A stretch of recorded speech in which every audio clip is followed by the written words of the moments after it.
everybody. It's this week's Monkey Nut Punch podcast, and we would like to take you away from everything and talk about some good or almost good TV, depending on your perspective. Yeah, a lot of stuff's happened. It's an anniversary today as we're recording. Something happened during the week. But let's forget all that stuff. Let's talk about nice, cooler stuff. So, Keith, how you doing? I'm really good. I am really good. I am doing well. Nige, how's it hanging? Yeah, okay. Just fair warning, I think my internet's playing up a little bit, but Okay, I'll try and keep up. Okay, well, that's my job. There's Keith and his birds, where he has a bird sit. Keith and his birds. It's not his birds, as in Like angels. Keith his angels. His angels. No, they're actual birds. Anywho, right. So what we're going to talk about this week, we're going to talk about From, which Nigel asked us to watch, and I've watched the whole thing, and I have ideas about the series. Then we're going to be we've got House of Dragons, or House of the Dragon, sorry. I watched the first episode of it. Wasn't overly enamored with it, but I didn't think it was shit, and I did enjoy it, if that makes any sense. It was good, not great. That's probably the easiest way of describing it. Then there's Cobra Kai. That was out. That was fun. There's stupid but funny. I laughed. I think I laughed harder in this season than I have in all others because of the level of stupidity that was put in there. And there's some nice things too in that. So that was good. Other things that are happening or being remembered for happening today, just forget it. And let's talk about From, because Nige left us on a podcast cliffhanger and he said, watch the TV series From. And I'm like, okay, I'll watch the TV series From. And I put it on and I watched the first episode and then I just chained them one after the other. And I had a couple of theories to start with. And then I had two theories that were playing around in my mind. And when I saw the name Jack Bender, Jack Bender. You don't forget the name Jack Bender. Jack Bender was responsible for Lost after JJ left. And that's why it was a fucking cork in the anus of the world that was keeping back all the evil, apparently. So part of me's got like a Lost thing, but the other part of me is like, this is entertaining. I'm getting something out of this. I'm getting entertainment. My favorite character is Boyd, who's the sheriff. He portrays someone who is trying to keep the shitty shit together whilst simultaneously being fucked, which I love. He was also the guy that was in Lost. Yes, I know he's in Lost. I was trying to avoid saying the Lost word because Lost is my one of the worst television endings ever. I still don't know what happened. There was a cork in the anus of the world, and that's where the island was. That's the story of Lost. That's it. That's all you need to know. There was a cork in the anus of the world. He's pretty much paraphrasing, but he's not that far from the truth. You think I'm lying? I can show you the footage, and you go, a cork? Like a wine stopper? Who fucking thought that through? Anyway, so the first thing that I thought about when I watched Lost was the creatures that come at night, because creatures that come at night can't come into your house, and if they do come into your house, they rip you to fucking shreds and leave your entrails and bones and stuff all over the place, which isn't very pleasant. But I watched it, and the first thing I saw was when that family got killed. I went, I wonder if there's going to be someone to replace the family that is now not occupying that house. Like, it's trying to keep its levels up with people in the area. And then the family came across the town, and the town folks said, just remember, we've all been there. And they're going around in the loop, and they keep going around in the loop. And then they decide to avoid hitting an Audi and smashing into a tree.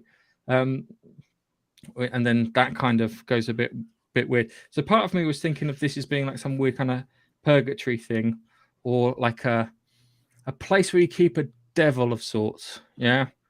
And that's what that was the first thought, is like, you keep a devil here, and these things are these little kind of minions and whatnot, and they need to keep sacrifices, shall we say, to keep the creature happy. That was my first thought. And then when it started going on about electricity, I was like, Under the Dome. Ever Stephen King Under the Dome? Ever heard that one, or the TV series Under the Dome? I With think I've Hank watched Schrader an in it. episode. So I was thinking, maybe it's like Under the Dome. And then I looked at it, and then when they were going on to the power cables and stuff, Under the Dome was like, it was supposed to be, the term is either it's terrarium or vivarium, which I can't say, but I can type. Vivarium. Vivarium, that's it. And that's where you kind of keep like lizards and stuff.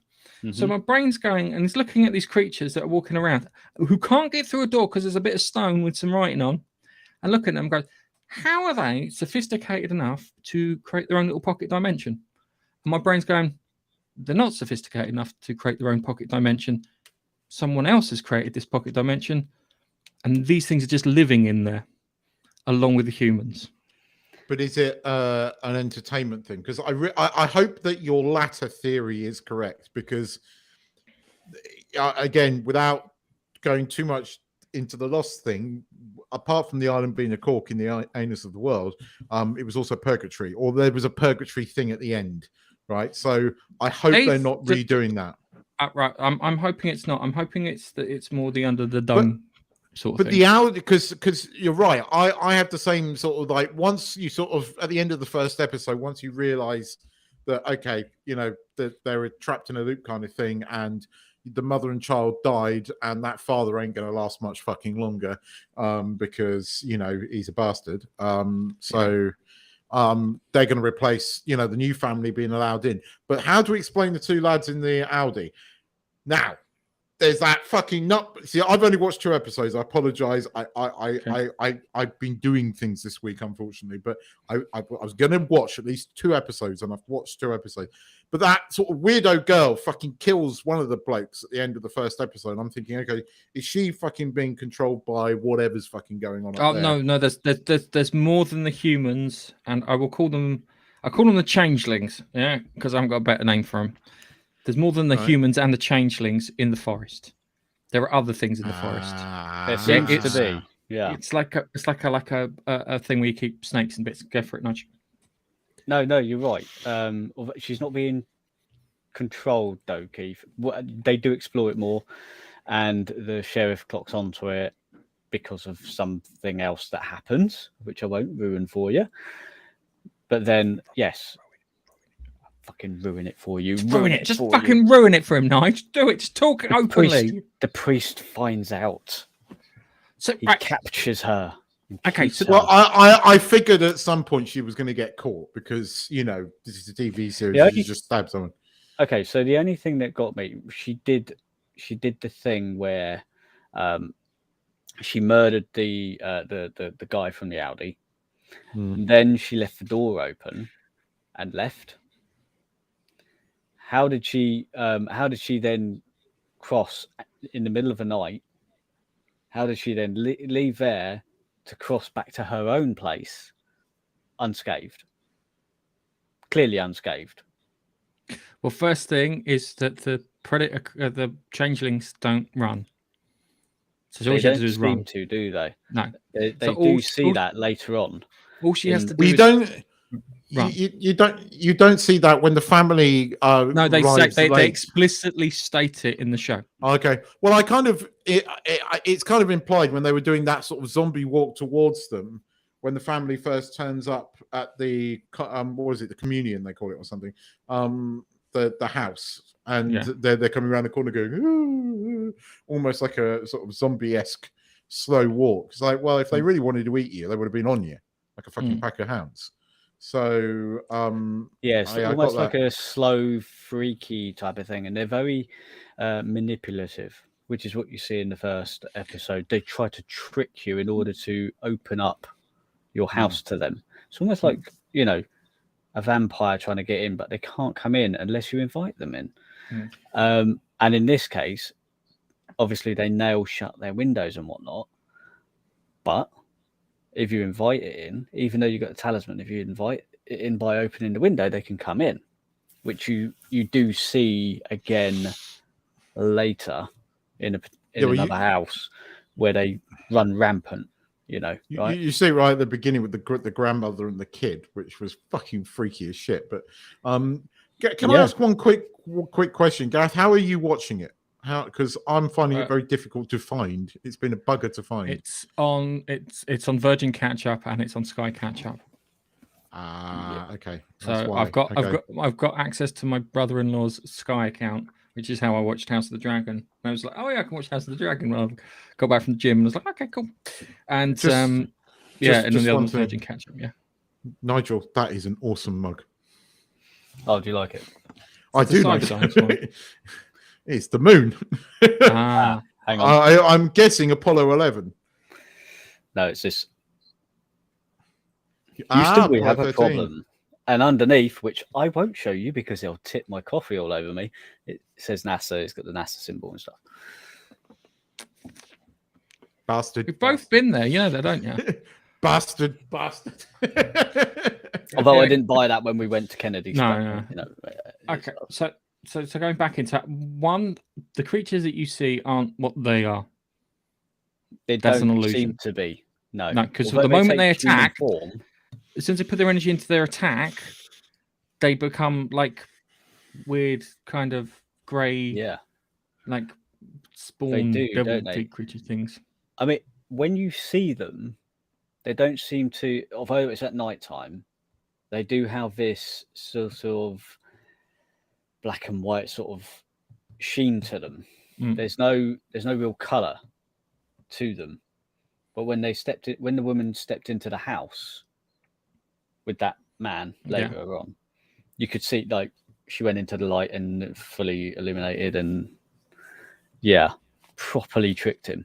But then they all escaped out of the house and managed to get to town. And the thing was, there was more down there as well, weren't they? Because Matey Boy got done. Right. We won't say more because on that bit, because come on. There's so many cool bits in it, and you should watch it because you can see if you can find the observations that we're making. Like the one that got me was the power. Yeah, because it was like, where's the power coming from? Yeah, and then the wife goes crazy and she digs a fucking hole in the basement. Yeah, and this is where the terrarium argument comes in. Okay. Yeah, because imagine through the bottom of the tank. Yeah, and then there's another. There's a bit of the lighthouse. Yeah, and the lighthouse also reminds me of you put the stupid plastic things into. It reminded me of that, like it's like some kind of ant colony with some bits in it. But there are other things. Whatever is keeping them there is keeping other things there too. And the weird thing is there's some biblical stuff in there, and there's some Norse stuff in there. And I should not wave my hand in front of the camera because it takes me out of focus. And you've got the first things first is that if you look at the town from above in the title sequence, which you may have skipped because I did, and then I went back and watched it. It's a tree. The town is a tree. The town layout is a tree. Big wide branch at the bottom, road coming in, and then the branches get smaller until they get to the peak. I didn't. Okay, so that's a treat, and then you've got the. I looked at two characters and went, these two characters aren't quite right, and that was the priest who they killed off, and the was it Fatima in Colony House? Was that the one that's overly nice? Naked? Yeah, she's the one that everybody likes and stuff. And my brain went to the story of I think it's like Sodom and Gomorrah and the Whore of Babylon. I don't know why. She's overly nice and everyone loves her. Overly nice, everyone loves her, and it's just like kind of So the other part of me is like kind of okay. So you've got the tree, which kind of, if you know Norse, because you got the tree. What's it? The world tree, is it in Norse mythology? The one that leads connects Midgard and Niflheim. I'm going to call it Niflheim, and Asgard all together. And you've got that big tree that does that, and you've got the thing with the runes. Now I don't know. Part of me is like the creatures outside are like dogs, yeah. And do you think that a species that could produce electricity out of nowhere could, pocket off a piece of the universe? Do you think that a bit of stone is keeping them out? The answer is no. No, the stone's not keeping them out. Yeah, It's because something else is in charge, and something else, whatever it is in charge, is telling them you do not go anywhere near these stones, or I'll deal with you. And they're scared because they know that there's something in charge. Yeah, and there's a chance there's a big fuck off spider in the woods too. Yeah, when he went into the woods where he was adamant, I need to go exploring because nobody's ever done it, and he took a tent, thinking this talisman's gonna nothing. Well, they didn't really have anything else they could take to be in because they don't know past that little cabin that they went in. They don't know anything else past that point. So they don't know if there's any more cabins for them to go in and put a talisman up. And even they showed when he found the talismans, it wasn't actually a solid door. It was just some vines. And the talismans were there and they just went away because of the talismans. So it wasn't even, they didn't even require a solid object like a window or a door for them not to come in. It was that sort of safety space, even with these vines, because he fell in, and that's how he found them, and then they repelled. Yeah. Have you watched the whole thing, Nigel? Well, yeah, that's why I told you guys to watch it. Oh, I hadn't realised you'd seen it all by that point. Okay, fair enough. I did my homework, Keith, unlike you. Yeah, well, you know, I tried to do my homework. I have seen Cobra Kai. We'll talk about that in the moment because that's that. But I will say that it was a good call, Nigel, and I am enjoying it so far. So, you know, I will continue to watch it and finish it off by next week. Well, no doubt, because there's probably a little bit of interest and mystery around the whole thing. It will probably get cancelled. So we'll never know. No, it's got a second season. It has been no. Season 3 it get cancelled. Season 3 there won't be one. End of season 3. Yeah, that is one thing I have to say that I didn't like about it was the ending. It should have given us one resolution on one mystery.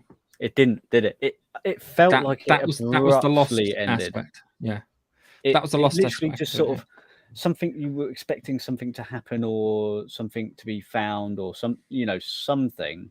And it just went, bosh, end credits. And you went, hang on, is there another one? Surely that's not it. That's my biggest bugbear of the whole season. They didn't resolve anything in that season. Yes, it leaves you wanting more, but they could have done it in a different way to still make you want more and resolutions to other things, but actually resolve something. That's the bit that probably got me. It was the fact that I didn't get one. If I got one of those mysteries solved, and it was like, here's one mystery, bump, we can move on to the next one. I would have gone. Okay, cool.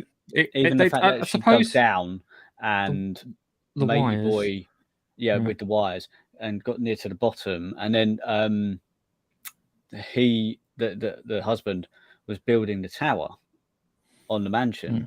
And he finally got hold of someone, and that someone said, "You better tell your wife to stop digging." And he was like, "Oh, fuck! How do they know? Like, I've not even told other people in the, I've not told anyone else in this community that we're digging. So how would anyone else know?" So that's another mystery that they popped in there that you get no resolution for. You were maybe expecting a bit of a resolution on the wire thing, but that wasn't really a resolution. That's not an answer to a question. It's not. They just opened another question. Yes, but that's the worry, because it is a bit mystery boxy. It is taking a few too many leaves out of the J.J. Abrams mystery box book. But we have to remember the Russo brothers also responsible for this too. So that gives me hope. Yeah. All in all, I felt it was worthwhile watching. Oh, Nigel, it was a damn good call. So good TV. We've had some good TV this week. I fully respect your homework, and I will finish it. I am enjoying it so far. It's significantly hooked me, so I will watch it. I just have to find the rest of it. but yeah, I felt there were bits that they were leading you on a bit of a journey where they were trying to. You just thought, are you trying to figure out anything? And they show you that they have been trying to figure out where people came from, and the fact that they weren't just going along the same road and ended up in that place, that they came from all over the US and ended up in that place. They haven't asked when they came from. No, because I got a feeling that vicar was from like the 80s. Do you know what I mean? So are you proposing that there are people coming from different time periods? Well, this creature, whatever it is that controls the little rent and space and time, can control space and time. And all it's literally doing is it's literally just picking people up and dropping it in its tank. That's why they go, where's the food coming from? Because all it's doing is it's just picking a guy over from a field and dropping it into its tank. That's all it's doing. Oh, and they need food. I'll feed it today. Yeah. Oh, they need some peaches. Yeah, I'll pop them in there. Tin peaches. But yeah. there is only one person who is there from the beginning. It seems the bloke with the lunchbox, Victor, from when he was a kid. What I don't get with Victor, is Victor hasn't grown up, and he didn't come across. I don't think he was retarded as a kid or anything, but he just hasn't grown up. If he would have been just like a cantankerous old git, that bit kind of bugs me because it's like that's not explained, or maybe just a little bit more eccentric in the way he's trying to figure things out. Like frantically, you go into his room, which you see for the first time. You would have expected like maybe scribblings all over the wall with him working out like the distances between trees. So he's drawn on his wall. The tree was here, and now it's here, or whatever, because he was doing it.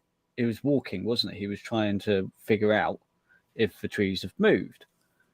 And, he was telling that to the little kid and he's going, that sounds a little bit nuts. But then had they gone to his room, and in his room, he'd been with chalk on his beams and his walls marking where they were, that would have made sense to me Yeah. There are. The thing we're talking about now, Babster, is pretty good. Nigel, I hope you're sitting down for this, brace yourself, right? Nigel recommended a good TV program. Seriously. Yes. I hope you were sitting down for that. Yeah, guys. It's a TV show. It's called From. It's a horror show. It's mystery box-esque, but it is entertaining. It is really entertaining trying to figure out what the hell's going on. So yeah, it's cool. Unfortunately, Babster, we can't reply to you on Facebook because messaging doesn't work on Facebook. So you'll have to excuse us for that. Anyway, let's wrap this up, and we'll just say From. Go watch it. Yeah. No, hang on. Sorry. Go watch it through and see what you think. It's on Sky Catch Up and on Virgin Catch Up if you've got either one of those services. And for your homework, Nigel, you get 5 gold stars. 5. Well done. I don't think he understands that you're the one issuing the gold stars. I set the homework. No, I'm giving you 5 gold stars for a recommendation because it doesn't happen very often. Yeah. It was a good one. And it was nice because I had something decent to watch, and I feel like this year I've had good TV. Oh, it feels really good. Anyway, let's talk about from good TV to batshit crazy TV, and we'll talk about Cobra Kai because it just went 11. Like Johnny Lawrence had actually got hold of the production and went, right, we're doing this now. Do you remember the best of the best? We're doing that, but on TV. I'd say I have enjoyed Johnny more in this season than any season past. This has been by far his best season, and I've loved him in it. I know what they're doing, right? They are taking all those sort of characters that they had in all the sort of Mr. Miyagi movies, and they're tying them up and putting nice bows on them. They're doing a Spider-Man 3. They are tidying up all those stories. So Jose is going to get a happy ending. We know that, right? He's going to end up with the lovely lady that Daniel kind of dumped, right? So she gets a happy ending. Johnny's going to get a happy ending. Chosen. Sorry, he's the guy from the second movie that nearly killed Daniel. Oh, yes. So the guy with the furniture place? No, that's the guy from the third movie with he was in the third movie with what's his face, the nasty evil person, so lovely, wonderfully gets his ass kicked. Is he the Japanese guy who's come over? Yes. He's the Japanese guy that he fights on the beach at the end of the second movie, who's now his friend. That relationship is lovely. I like that. I like this guy. Yeah, he's good. Have you got to the bit, Nige, where he takes on? No, I don't. There's a wonderful bit where he trains the Cobra, not the Miyagi-Do people, where he's chasing them all around. They've all got to protect his egg. And there's just this. It's brilliant. It's wonderfully funny, and I mean, Gareth, as you said, it went from one thing to another. It's really cheesy. It's 80s, and they are purposefully doing it. And I don't care. I mean, you know, when as you said, when the fucking bad guys turn up off a fucking private jet, this was straight out of the 1980s fucking, you know, dodgy kung fu movie, martial, and it was brilliant. It was wonderful. It was cheesy. It was everything it bloody well should be. And you know, you either love it or you hate it. But for me, I fucking love it. Well, that's not quite true, Keith, because I'm not sure if I like it or hate it. That's my problem. Right, so I'm still completely down the middle on it. Nudge, what you need to just watch it and just don't take it seriously. Just go for the ride like it's a roller coaster. Half of it is probably down to the acting and people just not behaving as they would. Yeah, but that's the point. They're not. That you have got to suspend that level of the belief. Keith, this one they all start becoming more sensible individuals. They did. That's what it felt like in this season. The first 4 I think I've seen, they did start to seem to have a little bit of, I don't know, common sense. You have that kid that was bullied, then starts bullying Daniel's son and becomes so fucking obnoxious that, you know, it's like, can he be redeemed? Can he really be redeemed at this point? You know, Johnny's son always was going to be able to get redeemed because there was always that bit of the thing. But the kid that got bullied then just became the most obnoxious prick in the planet. And no one punched him in the face, and he needed a punch in the face, right? Okay, he can be redeemed after that, but that obnoxious little wanker needed a fucking punch in the face. Just to, you know, he needed the obnoxiousness beating him out of him. Sorry, he did. Right. That was my only criticism. That little shit needed a beat down. Right. One of my favourite bits is when they meet Mike Barnes. Oh yeah. And what is his push? Sneaks in, and it goes all 80s movie then, and he sneaks in and he finds out he's a furniture salesman. Yeah, because now I'm a furniture salesman. My wife's dad he owned the store, and now I build furniture, and I get great satisfaction out of doing this. And it's like, okay, fair enough. And then Chosen then turns up and then starts to beat the shit out of him because he thinks he's on Terry Silver's side. He goes, no, he's on our side. He goes, you might want to explain that to the 5 guys out back. And then it cuts to 5 guys on the delivery dock, just minding their own business. They've had the shit hammered out of them by this. That's not even the worst bit. It's when he buys the sofa and they're helping him with the sofa into the fucking car. And he's going, don't get blood on the sofa. I was like, oh, you bastard. Well, when he said the sofa's comfy, and he goes, yeah, it's usually 1,200 quid, but for you, it's 2,000. Yeah. Yes, that was my favourite bit so far. Yeah, that's some good stuff like that. It came about because instead of being like a normal person, Daniel went to his house, and he said he was going to go there have a chat with him. He went to his house and then stalked him rather than just knocking on the door and having a chat. Stalked him to his place of work, saw him get some tools out, and I went, oh, looks like he's a carpenter or something like that. But Daniel's obviously thinking the worst, and you're going, you're a twat, Daniel, as normal. And then he goes in, sneaks inside, listens to him, and they're going, oh, he's definitely talking about furniture here. But I can see why they're doing it in that manner. No, it's supposed to be comical.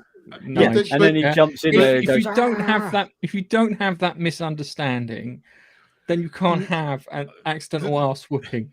He was on the phone. He did seem quite, mafia-like, didn't he? The thing that Cobra Kai has done so well is it's emulating the movies. Daniel was always like that in the movies. He was always a bit stupid. People didn't act. You've kind of got to suspend belief with this because it's not our world. It's a quasi, slightly screwed up world. Nobody refers to the fucking California as the Valley like they do. Oh, hang on a second. The other thing is the lack of calling the police, which they made a joke about in the second to last episode, where it's like it's like they're getting into the fight in the Cobra Kai's like headquarters bits, and Daniel's wife's like, "I'm going to call the police." It goes, "You do know that they're trespassing, don't you?" She went, "Maybe I won't call the police," because it's like everyone's asked that question. Why don't you call the police? I mean, you're right, and you just have to suspend belief with it. You had to do that with the original Karate Kid movies, but what this has done is it's created that world, and although it's updated it still has the same feel that those original movies did, and it's done so well. And Johnny, as I said, Johnny has just been brilliant this episode and this season, and his whole arc of sort of getting the two kids to talk to each other, going to become a father, and everything else that goes with that. I've loved Johnny this season. He's had some very funny moments, some heartwarming moments. And actually, out of everyone, although Daniel, spoiler, Daniel gets, kicks the ass of the bad guy, fucking Johnny takes a beating. And I love the fact that when Mike comes in at the end to save Johnny, and Johnny was just like, "I fucking did most of this," and then Mike was like, "Yeah, you did, Johnny."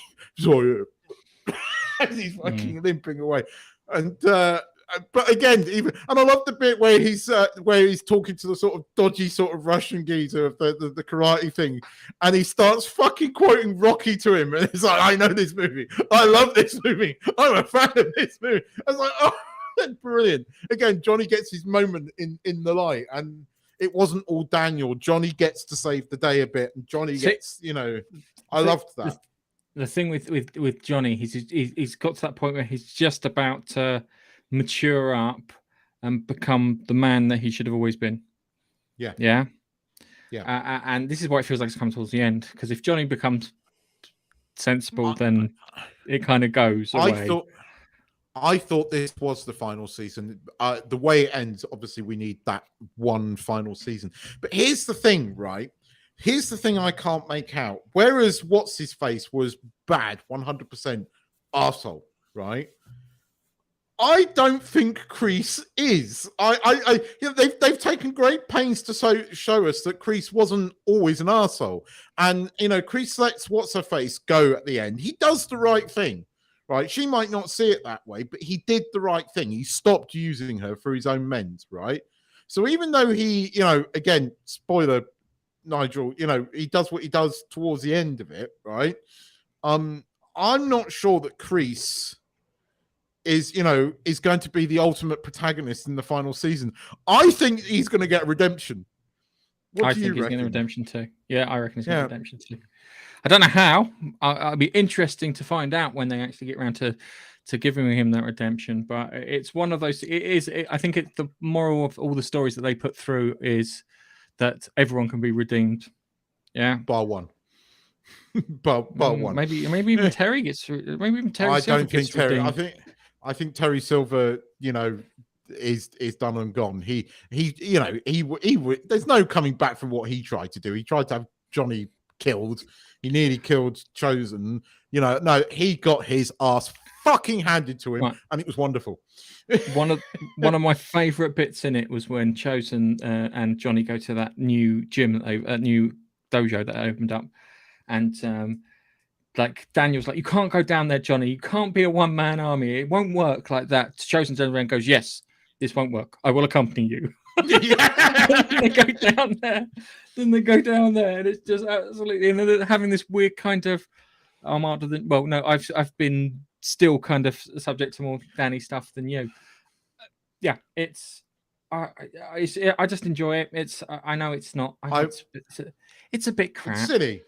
But I enjoy it. But so were the Karate Kid movies. You could describe them as a bit current, but they are iconic, and we love them. It's cheesy 80s shit, and it's fucking fantastic. And what they've done, and this is, it's all on purpose. They have I think they're very good at what they've done. They have taken that world and somehow modernized it, but kept it the same. And that's a much harder thing to do. And I think they've done so well with it, and I love it. I unabashedly, I'm a huge fan of it. It's cheesy. I shouldn't love it. Nigel, I get why you put, you're on the board with it, because you do have to suspend all belief with it. But once you do, it's just great fun. It's just entertaining fun. There's no modern bullshit politics in it. It is completely un-PC in many ways, and I fucking love it. Yeah. I do. Fucking all right, hang on a second, because I know we've got people hanging around waiting for us to finish. I'm just going to... Hi, this is Nigel, and I'm talking in my lovely narrator's voice. Bask in its loveliness. But don't bask for too long. We need your help. Come to YouTube and watch our videos for the love of God. Well, send Keith round to your next barbecue and he'll eat all your food. Toasty! You have been warned.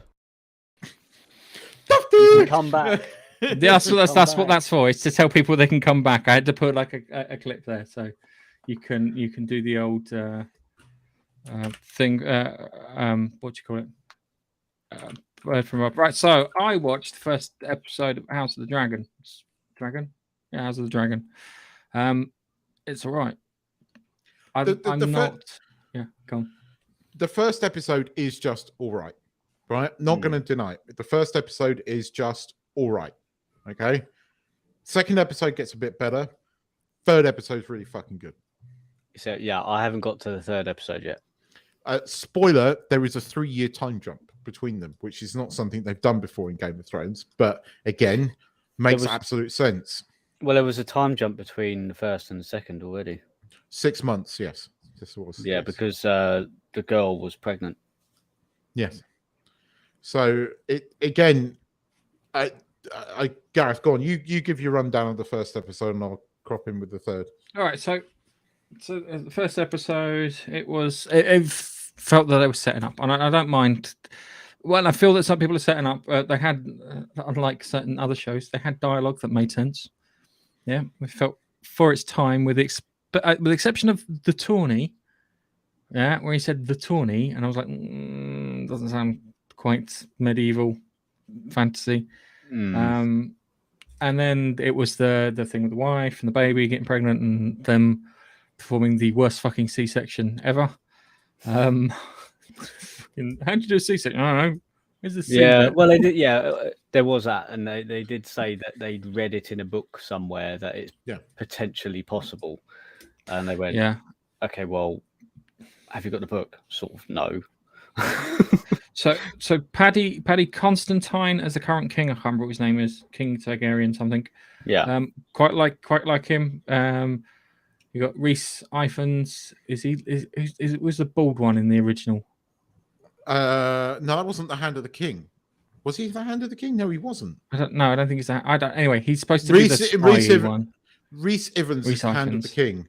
Yeah, because that's what happened with Sean Bean in the first season of Game of Thrones. He came to King's Landing to be the Hand of the King. So effectively, he's the king's right-hand man, controls all the armies, basically, in effect, he's the king's chief of staff. Yeah. Okay, so they set him up as a sneaky bastard. Yeah. Which I appreciate. Set the king up as a sympathetic sort of fella, because he went from, oh no, I have to have a male heir, to, fuck it, my daughter will do. I'm sorry, I haven't paid you enough attention, so he asked for a bit of redemption in there. And then you got Matt Smith's character, who seems utterly fucking ruthless, demonstrated by when he puts the thing down in front of the horse to get the horse so he can get the win, which I thought was great. So they did the characterization for 3 of the characters, and I knew exactly who the characters were. And then there were other little kind of side characters, so you know that there are other players, but I imagine that they will be revealed to me in good time. So it did set up. So this is why I waited 4 episodes. I will say this to you. I was unsure about Matt Smith at first in this type of role, right? I am absolutely fucking sold by the 3rd episode. That's all I'm going to say. I am absolutely sold. And you watch this, and I was ready to write this off, right? I was ready to say I am fucking done with Game of Thrones because of how they ended it, and I still am with Game of Thrones. I'll never go back. I don't blame people for doing like that. But this has been absolutely brilliant. It's well written. The dialogue, there are not many moments when I get taken out. I'm annoyed by what the director said about, if you know the story in the book, which I haven't read the book because I refuse to read that fucking book because he can't fucking write the last book, you lazy cunt. Anyway, but I do know that the story. So they changed the race of the family, should we say? One of the families, but that's all they've done. There's no real wokeness other than that. The crab feeding bit at the beginning of the second episode that then continues into the third episode, and then we get full on fucking dragons. Fucking in the third episode we've got dragons fucking torching armies and shit, and it's awesome. I think that was in the second, wasn't it? Was it? Oh, you get it at the end of the second episode where Daemon Targaryen goes it. That's Matt Smith's character. Yeah. Goes to try and take the crab feeder. Yeah, out. because Lady Boy with the dreadlocks, he because he was slighted by the king. I think because of the daughter, he was trying to palm his daughter off on the king. He was trying to palm his 12-year-old daughter off, and the king was like, "No, this one's a bit older, and she's not my fucking cousin." And then because of that, and also there was something going on around the ships because he's a master of the ships. They're getting decimated by these pirate things, and that with the crabs, he then goes, "Well, fuck you very much," and goes to Daemon Targaryen, and he gets on his nice little dragon and goes and tortures a load of people. He tries. But then it didn't seem to achieve much in that. It gets his comeuppance in the third episode. That's all I'll say. But you watch this, right, and you look at the effects, right, and this has been made for a fraction of the fucking cost of Lord of the Rings, right? A fraction of the cost of Lord of the Rings. And it looks good. The dragons look fucking great. There are moments when they're shooting them riding on the dragon's back. So that's a bit dodgy, but budget. You then watch Lord of the Rings, and don't get me wrong, right? The third episode had Numenor in it, and it was fucking amazing. The person that created the digital artist that did this really good. They like loads of little Easter eggs if you love the movies. There was this sort of like a recreation of the Citadel in Gondor, which is a good little Easter egg. Then you get this really shit, cheesy 1970s music. Then you get Galadriel, where they do this really, how they used to in 70s movies, like slow down, like, especially when they're riding on horseback and they get these real resting bitch faces and they have this really sort of 70s-esque cheesy music. There is a scene in Lord of the Rings exactly like that. You're like, what the fuck is this shit?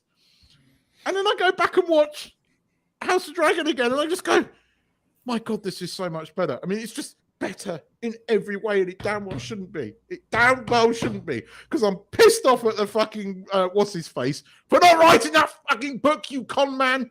And then having to going, oh, why don't Star Wars fans like Star Wars anymore? Why don't Star Trek fans like Star Trek anymore? Why don't Game of Thrones fans like Game of Thrones anymore? Well, I can tell you the last one, because you haven't written that book, you lazy cunt. I thought I had a problem with Dan Simmons. I am pissed about that even now, because the fact that he goes on about it, and it was like, look, you made a promise that you were writing these books. You told us when we bought the first book you had this plan and there were going to be all these books.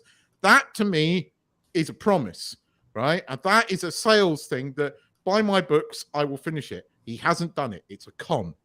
But having said all of that, House of Dragon is awesome, in my opinion. It's all based off a post-it note on his fridge. It's when KFC come in and he pays the electric bill.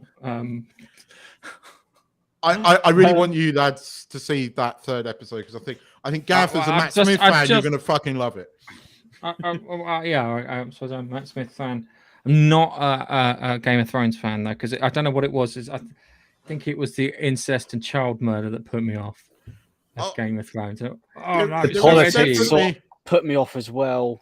There is definitely a bit. There's definitely a bit in the second episode which is fucking creepy as shit and quite difficult to watch. But actually, again, the king does the right thing. But when you've got a 12-year-old sitting there going on about how she's going to give him great children and stuff, you're like, oh god, that is really creepy. But the king goes. The thing is, at that point, you do see the king sort of going, "Did your dad tell you to say this?" And she was like, So he did, yeah. In the end, he chose the better option, although still risque. But yeah, but unfortunately, that's what it was like back 1,000 years ago, wasn't it? But yeah, you're right. But again, it's well cast. Like if even as her father is, and as Gareth said, he has got that sort of sneaky, spy stuff, and he bloody plays that role very well, and it's brilliantly cast. Yeah, it is brilliantly cast. Although I couldn't remember the guy that's playing the king. I couldn't remember where I'd seen him before, right? And then Hot Fuzz came on the other fucking day. He's the dodgy bugger in CID in Hot Fuzz. I was like, that's where I remember him from. Was it the two Nevilles or something along those lines? Yes. Yeah. He was the really sleazy fucking He's the one who turns around and goes, if you want to be a big man, Angel, why don't you fuck off to the model village? Big man around town, sorry. Fuck off to the model village. Which was good. It's all in all, so far it's good. I agree. I definitely will try and watch another one this week. Maybe two. I couldn't believe it actually by getting into this third episode, going, "Oh shit, I'm actually enjoying this." I think Lord of the Rings has helped House of the Dragon more than they would like to admit, because everyone's looking at Lord of the Rings. The Rings of Power, and going, "Fucking this." And it's like once something. Apparently, I've heard everyone start whinging about dialogue in it being. The dialogue's atrocious. It's really annoying. You've got these iconic characters. If you know anything about Tolkien, you've got these iconic characters. I mean, Isildur is a fucking iconic character, right? You've got his father, an iconic character. And they're just the dialogue. They're talking like it's modern day. It's so annoying.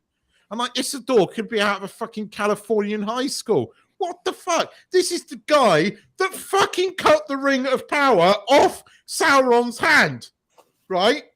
This is the guy. No, they're going to make out that it was Galadriel that chops it off of his hand, and they rewrote the story. That's what you can find out. Is that she was responsible? No, she's the one who trained him. Yeah, and taught him how to do that maneuver. She's not Galadriel. Not only is the actor useless, this is not Galadriel, right? Galadriel, the character of Galadriel is not this, and But again, there's moments. If you're a Tolkien fan, there are moments. Yeah, thank you. Sorry, Biffa. Sorry. Read it a second. Yeah. Go on. I am sorry, Biffa. I'm sorry I was right. So for our podcast listeners, Biffa has said, I quit watching Rings of Power because I lost interest after watching episode 3. All that glitters is not gold. Amazon flopped. I said I quit watching Lord of the Rings because I lost internet after watching the 3rd episode. That's what I read it first time. I thought he said that as well, but look, I mean, my mum brought me up on Lord of the Rings and The Hobbit and shit like that. So, I was, I remember reading it God knows how many times. So there are, as a fan of Tolkien, there are moments in here. There are Easter eggs that do give me make me a little bit excited. It's like seeing Mordor getting created, seeing the trenches being created, seeing the orcs, why Mordor gets created, because the orcs are expanding through the Southlands and they're having to do it via trenches, because when the sun hits them, they... But Gandalf doesn't belong in the Second Age, and this is fucking Gandalf, and that pisses me off. Numenor, when the elves go back to Numenor, Isildur should not be alive because it's not for another 1,000 fucking years, right? And somehow, in the next 30 years, Sauron has to turn the whole of the Southlands into Mordor, which took over 1,000 years, I might point out, but in this, it's going to take 10 days, right? And then that's when Isildur takes the army from Numenor. By the way, Numenor had already sunk into the fucking sea by that point, right? And and then goes and cuts the fucking fingers, ring off the thing. None of that's here, and it pisses me off. Sorry. But Numenor was cool. And it was. It was really cool seeing it. It was amazing because Numenor sinks and the descendants of Numenor go over to Middle-earth and form the Kingdom of Gondor and another one in the north. And that's how Gondor looks like Numenor. And they did that. They got that really right. But can I have a momentary bitch about a couple of things in the world of video games? Of course you can, because I think I've bitched enough today. All right, Sorry, okay. Mike. So first things first, this is a nice simple bitch, yeah? I bought myself the new version of Modern Warfare for like 20 quid on Xbox, yeah? I have to bloody download Warzone, which is like 100 gigs big, in order to have the game. And then when I download Warzone, it hasn't installed the game that I bought with it. Been stupid. Right? So I had to wait and then wait again. So 150 gigs later, I can now play the game. Actually, it is ridiculous that I did download Warzone, not Warzone, but I wanted to play only, like you, the game. I didn't want to play Warzone, yet I was also forced to do the same, and it stayed on my console a matter of days because it was utter shit, and so I deleted it. And although you two are bitching about Xbox, I have one question to ask the pair of you, right? You still can't get PS5s for love nor fucking money here. Well, you can for money, but they're way too expensive, right? Like double the money still. I had to get a PS4 for a friend of mine's kid this week. Bought him a PS4 Pro because he loves the Spider-Man games. And I have to admit, the Spider-Man game looks so much better on that PS4 Pro. It pisses me off. The Xbox, they had an Xbox S series, right, in the shop, right? It was the equivalent of about 250 quid, which is still pretty expensive. Is it worth it?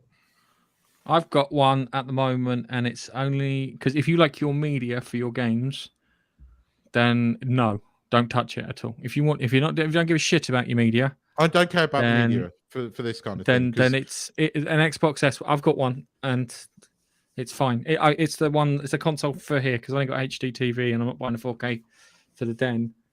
Yeah, it's. I think it's worth it. It's definitely for the price. It's tiny. Its footprint is diddy. It's in the window. Storage though is a bit of a bitch on it because you have to buy a storage card if you want some extra space on the damn thing. Because you can't. There's no. It's diskless, that one, Keith. So and the other thing too is discs. You can't use it. And the other thing too is if you have an Xbox and then you move over to it, it doesn't feel very special. That's a weird thing to say. It doesn't feel very special. Not a big enough change between the UIs. Unfortunately, my trusty old PS4 is now, every time I leave it powered on, even though you're not touching the power button, you hear this beep, beep, beep, beep all the time, right? Everything works. It just, I saw that. It just bleeps at me. So it is on the way out. But I mean, if I could get a PS5, I probably would, because I was, again, playing through those Spider-Man games, helping this kid get past the first sort of boss, which and I've forgotten how much I love those Spider-Man games. They are just so fucking good. If you've got a PS4 or PS4 Pro, in my opinion, there is no real reason to buy a PS5 unless you want the speed increase. At the moment, all the games are on both. Well, there's. And they're more expensive on the 5. Yeah, that's the thing. That's the bit that fucking gets my goat the most. Is the thingy. Yeah, you're right. And since it's been released almost 2 years ago now, I bought one PS5 game, and that's the Miles Morales, and it plays amazingly. It really does. Oh yeah, it's a fantastic piece of hardware. It's just that they are, what do you call it? They're trying to fucking fleece you. The exclusive PS5 games, £70. Jesus. Plus the fact that from now on it's going to be increased by an extra 30 quid per console.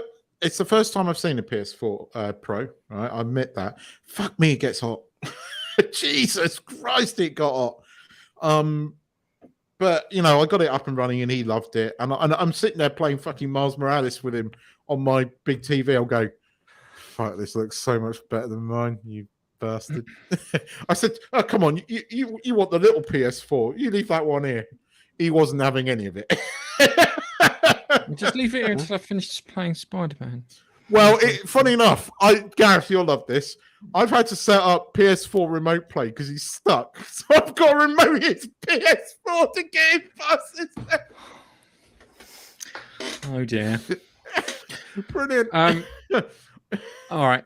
So let's wrap this up because I'm melting, and I want to switch the fan on. I don't want to agree with things. I'm melting. I've got the thing. So my camera overheated. I had to turn it off because I got the wrong bloody set. I got the holiday settings on it, not the streaming settings on the damn thing. So it overheated.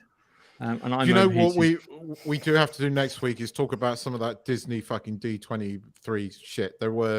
I haven't seen any of the Disney D23 stuff apart from everyone was upset with Splash Mountain redo. I watched the you two watched the Secret Wars one. I don't know what you're talking about. D23. Disney had their kind of big expo thing where they revealed all their Marvel films no one wants to watch. Oh, that reminds me. Just a few days ago, Thor was on Disney Plus, the latest Thor film. Did you watch it? Yeah. My brother watched it yesterday. and he had some. Yeah. And did you like it? No. My brother hated it. It was. Yeah, I hated it too. He turned around and said, I was expecting it to be 80s goodness, you know? Yeah. Absolute 80s goodness. It was because of the you know, the way the title is, it looked a little bit like the is it Far Cry and Dragon one? Blood Dragon. Blood Dragon. It similar to that, and that was 80s greatness, you know. And then the way he's doing the splits on the cover, it reminded me of Van Damme thing, you know. I'm like, oh, this is going to be like pure 80s, amazing, and it simply was crap. And I forced myself to get through it. It's Night Shift, the Russian vampire film, because I'm sure there's Day Shift as well. Wait for him to come back to that one. It's not one I've heard of. Night Shift. Yeah, it's my brother watched it. He hated it. He turns around. He said, "What was it? Dark World gets shit, but Dark World was entertaining." He said, "This was just annoying. The goat thing made me want to punch the fucking screen every time it's on. I don't want to watch it because it aggravates me." Oh, it's not just me. Thank you.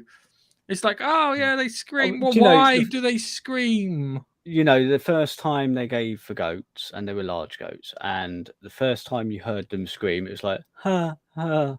My son, my youngest, laughed a little bit. And then it was just constant. Like throughout, it was like a child had put that in. You know? But that's what it is. You know, when you make a child laugh, like a toddler, and that joke is then funny for the rest of their life. It was like that. But it was more irritating than anything. Taika Waititi, whatever his name is, just an overrated. What was it? He did the thing What We Do in the Shadows. I watched that and that was fucking boring. The only thing now is they've redone it with Matt Berry, and Matt Berry can deliver a line really good. Oh yes, yes, Christian. That's what me and my brother both agreed that Christian Bale was wasted. But you're right, Biff. But my camera's overheated again. But my my brother they got their money's worth out of Christian Bale, shall we say? Because he put his effort in. I thought the start of it was so fucking weird. So fucking weird. It's not good. It's not. And the fact it was that him not looking after his daughter properly was the catalyst for him to go on a rampage to kill gods. I mean, what? No, it was a bit more. There's a bit more to it than that, Nige. He prayed to his god saying keep them safe. Yeah. But it isn't much beyond that. I mean, look, these movies literally said that in the film. Yeah, he does. He said, "I was praying to you to keep them safe, and you didn't. You killed." I was like, "No, you didn't, pal. You no. He believed that he would help him. That's why. Yeah, that's why he got annoyed with it. The annoying thing is that sword. Do you know what that sword is that he had? Yes. The sword is a venom symbiote. And that's like it. That indicates that one, Venom's in that bloody universe, and two, his creator is also in that universe, who's an utter bastard. And on that note of utter bastard, I think we'll wrap it up so I can stop melting. Okay. Yeah. All right. Yes, I'm done with the MCU too. I'm with you. It's Spider-Man. I think it's about it. But Spider-Man's Sony as far as I'm concerned. Yeah, for me, I'm pretty much the same. If there's a Spider-Man film, I'll watch that. They've ruined the movies, and these Disney Plus series have been shockingly shite. So, but then most things on Disney Plus are shockingly shite. So, yeah, done. There are good things, like you told me to watch the Thai cave rescue. Oh, that is good. Yes, that is good. That is good. I watched a documentary which was on Disney Plus. We watched that yesterday. Really, really good. And now we want to watch the film off the back of that. There's another thing that's coming out about some Irish guy who tries to stop a girl getting married in Scotland, and turns out that the whole family that she went to go marry dies, apart from her. Oh. That looks entertaining, but I don't think Disney. I think someone else they picked that up. Yeah, I'll find the name of it and send it to you. Anyway, guys, Thank you very much for watching. Thank you for staying tuned. Thank you for your comments. We will catch you in the next one. Oh, if you can give us a like before you leave, that would be fantastic. Thank you, Chuck, because you already got there. Bye, guys. Wave at the cameras like it's 1980s TV show, and we're going blankety blank. I'm going to wave like the Queen because blankety blank.